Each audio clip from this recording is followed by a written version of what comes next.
ඔයාටත් පුළුවන් නම් පතුක් මලක් වගේ වෙන්න. දන්නවද පතුක් මලක තියෙන විශේෂත්වය මොකක්ද කියලා?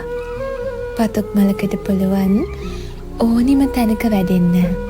පතුක් මලක් දන්නවා වැස්සක් වුණත් සීතලක් වුණත් මොන කාලගුණ පරිසරයක වුණත් නොමැරී ජීවත් වෙන්න.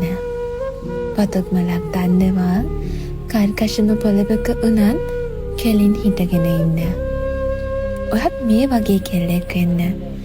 ඔළුව කෙලින් තියාගෙන නිර්භීතව මිනිස්සු මැද්දෙන් ඇවිදින්න.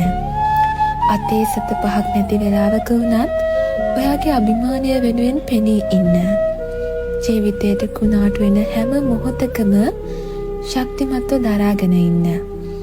ඔයාගේ හීන වෙනුවෙන් ලෝකේ එහා කොනටුනත් තනියම යන්න. ලෝකෙ හැමදාම ඔයාට සතුට විතරක්ම දෙන්නේ නෑ. ඔයා යන ගමන් මාර්ගයේ එළිය කරලා ලස්සනට හදාගන්න ඕනි ඔයාමයි. එතකොට ඔයාට පුළුවන් ජීවිතේ බිඳුවටම වැටිලා හිටියත් ආයෙමත් නැගිටින්න. කවුරු වෙනුවෙන්වත් නෙවෙයි. ඒ ඔයාම වෙනුවෙන්. ඔයා වෙනුවෙන් කිසිම කෙනෙක් පෙනී ඉඳී කියලා විශ්වාස කරන්න එපා.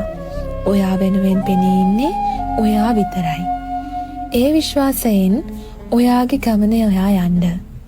එතකොට දවසක ඔයාට තේරෙවි ඔයා කොච්චර හිත හයිය කෙනෙක්ද කියලා.